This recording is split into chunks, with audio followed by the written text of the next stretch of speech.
Sir, आज मैं इस सदन में ये मांग रखता हूं कि जैसे इंडियन वोटर के पास राइट टू इलेक्ट है, वैसे ही राइट टू रिकॉल भी होना चाहिए। अगर देश का मतदाता अपने नेताओं को हायर कर सकता है तो वो नेताओं को फायर करने की शक्ति भी उसे मिलनी चाहिए। Sir, right to recall is a mechanism that empowers the voters to de-elect a नेता representative before the tenure ends if he fails to discharge his और हर ड्यूटी। सर, हम एमपी एमएलए चुनते हैं, उसके बाद अगर वो काम ना करे, अपने वादे भूल जाए, जनता से दूर हो जाए, तो 5 साल तक इंतजार करने के अलावा जनता के पास कोई ताकत नहीं है। कोई इंटरिम प्रोविजन नहीं, कोई अकाउंटेबिलिटी नहीं, कोई परफॉर्मेंस रिव्यू नहीं, कोई करेक्टिव ऑप्शन नहीं। चुनाव से पहले नेता जनता के पीछे और चुनाव के बाद जनता नेता के पीछे।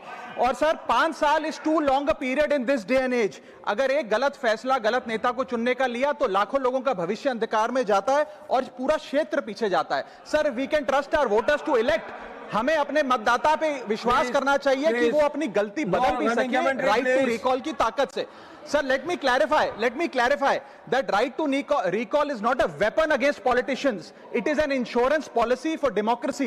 और भारत के संविधान में जब आप राष्ट्रपति को इंपीच कर सकते हैं टेन्योर के दौरान, उपराष्ट्रपति को हटाने का प्रावधान है, जजों को इंपीच करने के लिए प्रोसेस लेट डाउन है, यहां तक कि रूलिंग गवर्नमेंट के खिलाफ नो कॉन्फिडेंस मोशन लाकर आप सरकार बर्खास्त कर सकते हैं। तो एमपी एमएलए अगर आपका नॉन परफॉर्मिंग है तो उसको हटाने के लिए क्यों नहीं राइट टू रिकॉल मतदाता को देना चाहिए। दुनिया की 24 से ज्यादा डेमोक्रेसीज में राइट टू रिकॉल का मैकेनिज्म लागू है, जिसमें यूएस, कनाडा, स्विट्जरलैंड जैसे देश है। मैं आपको उदाहरण देता हूं सर, कैलिफोर्निया में एक गवर्नर क्रिस डेविस नाम के नेता 2002 में चुने गए। उनके कार्यकाल में मैसिव पावर कट हुए, एनर्जी क्राइसिस हुआ, बजट की मिसमैनेजमेंट और गन शूटिंग की वारदातें हुई। उसके चलते 1.3 मिलियन कंस्टिट्यूएंट्स ने एक पिटीशन साइन करके दी कि इन्हें रिकॉल किया जाए। वहां के चुनाव आयोग ने रिकॉल वोट कराया 7 अक्टूबर 2003 को और 55% मतदाताओं ने वोट किया कि इस नेता को बर्खास्त किया जाए। ग्रे डेविस को हटाया गया और आर्नल्ड श्वार्ज़नेगर को वहां पे गवर्नर बनाया गया। सर, मैं बता दूं कि हिंदुस्तान में भी इसका प्रेसिडेंट है। कर्नाटक, मध्य प्रदेश, महाराष्ट्र और राजस्थान में रिकॉल मैकेनिज्म ग्राम पंचायत के स्तर पे लागू है और ग्राम सभा के लोग मतदाता वोट करके उन्हें वापस बुला सकते हैं। सर, लेकिन इसका मिसयूज ना हो, इसलिए हमें सेफगार्ड्स भी बनाने पड़ेंगे। एक थ्रेशोल्ड रखना चाहिए कि 35 से 40% मतदाता अगर साइन कर दे तभी राइट टू रिकॉल वोट करवाया जाए।